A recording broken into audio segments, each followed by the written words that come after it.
Acho que começou a gravar. Oi, gente, boa noite. Eu quero agradecer a presença de todo mundo aqui, para no grupo de estudo de psicologia analítica, que me foi proposto, um desafio e aí eu aceitei. Uma das desafiadoras está aí, a Jamila, me procurou. Pedro, eu quero aprender mais psicologia analítica, eu já me formei, quero começar a trabalhar. Nananã.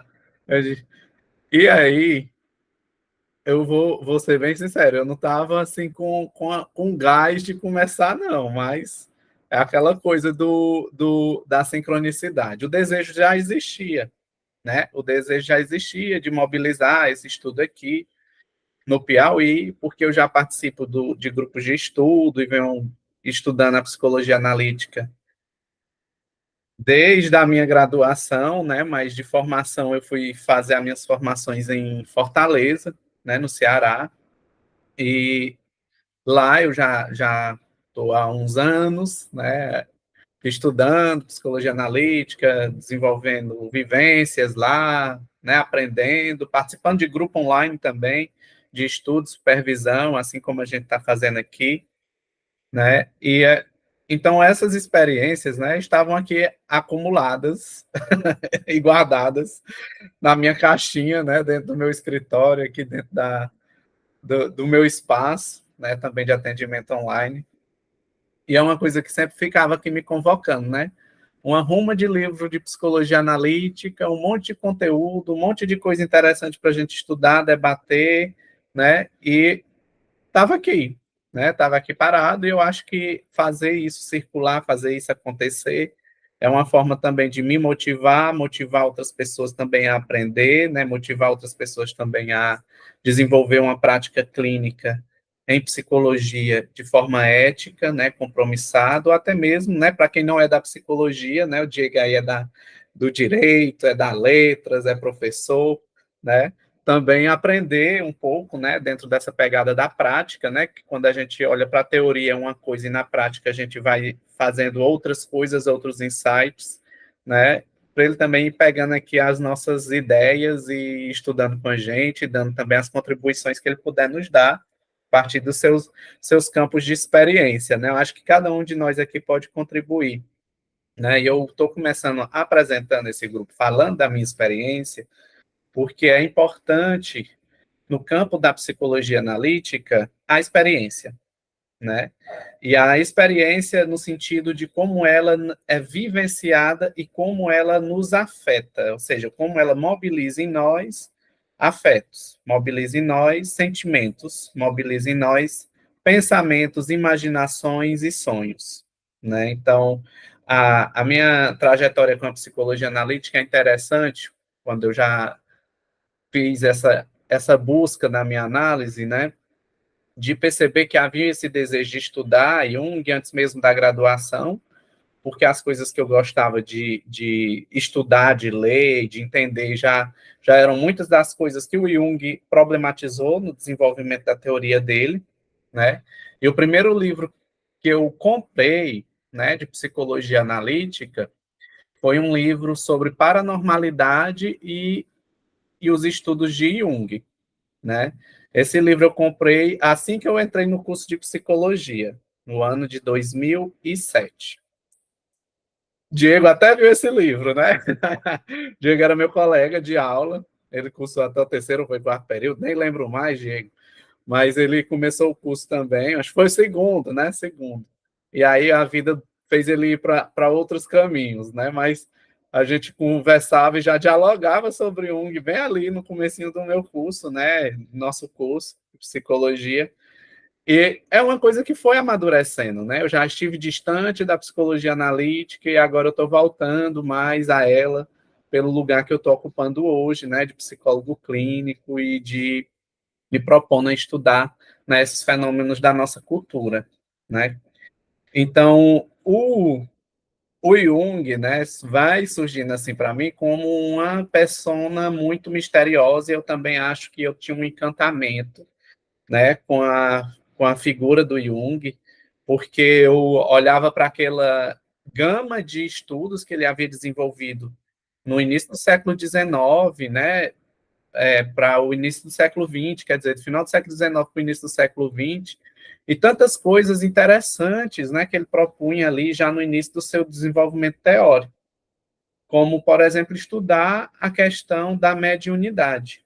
Né? Jung fez estudos sobre mediunidade, fez estudos sobre a questão da espiritualidade, das religiões, né? Então, eram temas que eu tinha muito desejo de aprender, de estudar e de continuar compreendendo.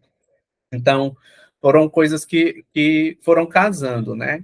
Só que durante a graduação, o Jung ele é negligenciado, né? No nosso curso de psicologia, o Jung ele é, no mínimo, citado em teorias da personalidade, em disciplinas como introdução à história da psicologia, e ainda é tratado como uma pessoa que fez uma rivalidade com Freud, então ele entra muito mais numa pegada histórica da fofoca.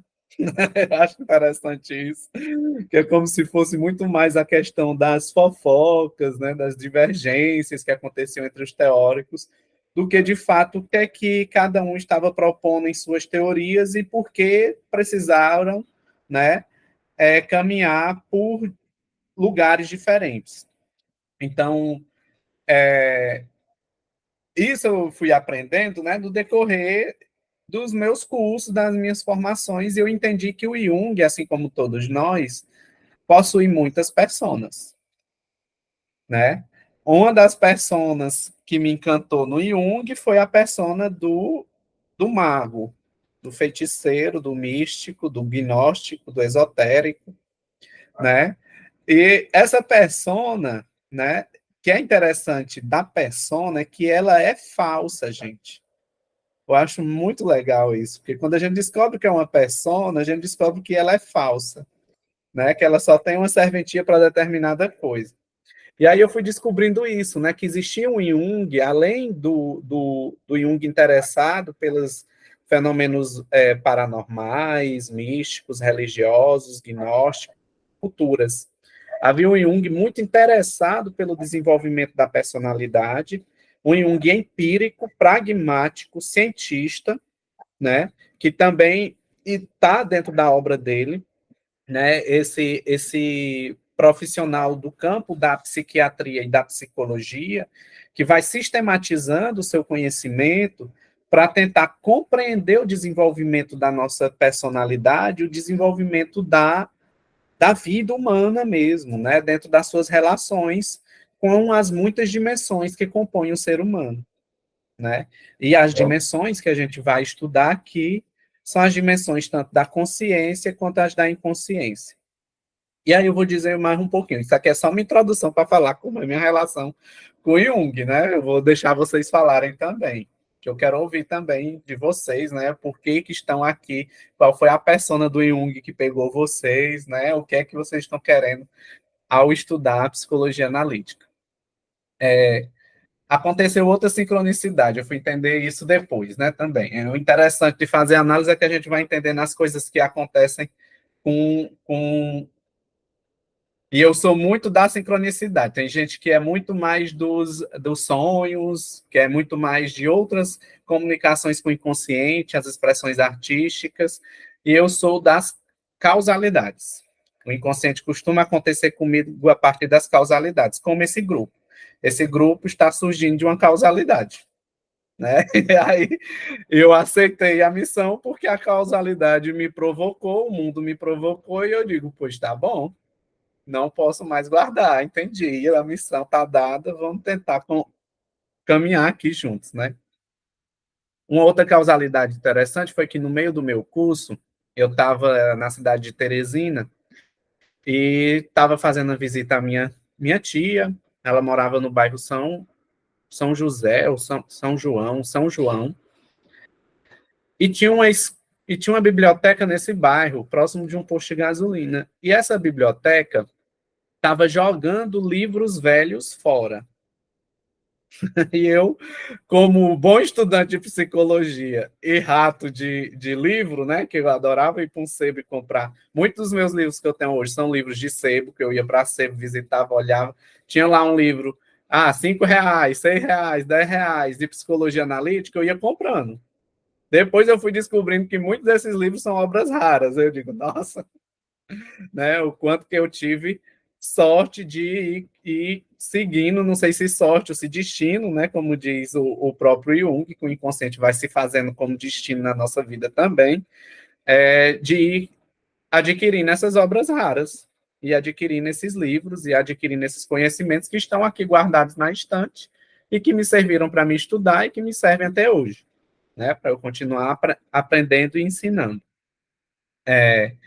Estavam jogando livros fora, e um dos livros que estavam jogando fora é um livro, talvez um dos mais difíceis de psicologia junguiana, que é o livro do Jung chamado Psicologia e Alquimia. Era esse livro que estavam jogando fora. Estava no lixo, esse livro. Junto com outra obra muito importante, Pedagogia da Autonomia, de Paulo Freire. Eu peguei ambas as obras, né? E disse: não, esses livros aqui não vão para o lixo, vão ficar na minha estante. E por incrível que pareça, Psicologia e Alquimia ainda é um livro que é difícil a minha compreensão desse livro, mas hora ou outra a gente vai aprendendo, né? Já aprendi um bocadinho com a alquimia, mas vamos lá. Não estamos nesse avanço ainda. Depois, lá na frente, quem sabe a gente discute a alquimia aqui, o que é que ela tem a nos ensinar sobre o processo da psicoterapia. E aí, esse encontro, né, do livro do Jung e do Paulo Freire no lixo, me fizeram pensar, né, estudar mais uma vez e dizer, não, isso aqui eu não posso deixar no lixo. Então, isso levou ao final da minha graduação, né, eu já estava para mais da metade do curso, a fazer o que eu queria fazer, né? E não fazer o que, que me diziam para fazer ou que o caminho que era mais fácil a ser feito. E um dos caminhos mais fáceis a serem feitos, assim que a gente se forma, e é bom no estudo, e é bom na academia, é fazer aquela escadinha, mestrado, doutorado, e se colocar nesse ramo mais acadêmico, né? Isso havia uma espécie de talvez até incentivo dos próprios professores, porque é o ramo e a área de atuação deles, isso é muito compreensível, né? Mas aí, como um bom pobre, eu tenho que ir trabalhar, né? E ao ter que ir trabalhar, eu fui, né, fazer seleções, eu fui estudar mais próximo de Fortaleza, né? Eu fui trabalhar mais próximo de Fortaleza.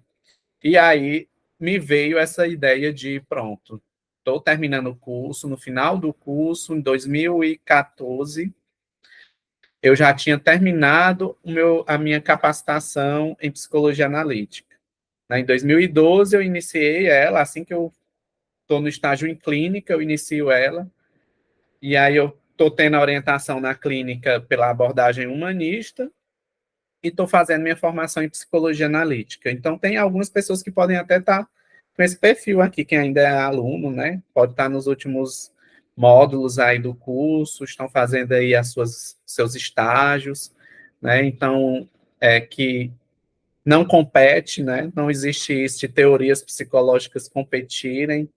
Essa é uma outra falácia, né, no campo da psicologia, que a gente precisa vencer, né? A psicologia é uma ciência, enquanto ciência existem várias metodologias e epistemologias que podem ser trabalhadas para o desenvolvimento de uma ciência psicológica e de uma atuação profissional. As abordagens humanistas são umas, cognitivas comportamentais, as psicanálises são outras, né? Jung entra no ramo das psicanálises, né? Então, por que ele entra nas psicanálises? Porque é uma teoria psicodinâmica, vai entender a construção da consciência, do comportamento humano, a partir da consciência, da interação dessa consciência com esse meio ambiente social, como também vai compreender, né, a sua relação do desenvolvimento dessa psique a partir da inconsciência, que seriam justamente os muitos, né, conhecimentos que a psique desenvolve e que a gente vai poder abordar aqui ao estudar, né, justamente esse texto inicial que eu propus para a gente começar esse curso, né, o Chegando ao Inconsciente do próprio Jung. Eu não quis trazer para vocês os comentadores do Jung logo de cara, porque é uma síntese muito rápida, né? E já que a gente está se propondo a ser um grupo de estudo, que a gente estude o cara mesmo, que a gente estude o Jung, estude quem esteve com ele, né? Ali pertinho, como a Mary Louise von Franz, né? Que é o outro livro que eu coloquei como proposta para a gente estudar mais o campo da prática da psicoterapia. Então, eu estou dizendo tudo isso, né, para ir situando a gente, né, sobre esse debate inicial do que é estudar psicologia analítica. Ela, ao tempo que ela é desafiadora, ela também é apaixonante, para mim, né, porque existem vários campos que podem ser estudados a partir da obra do Jung, há várias entradas, né? Assim como há várias saídas, né? Tem quem acha que é só piração e vai-se embora, ligeiro. Mas tem gente que se mantém e vai entendendo e vai compreendendo como é que é esse processo teórico e técnico, né? Também. Então, gente, eu queria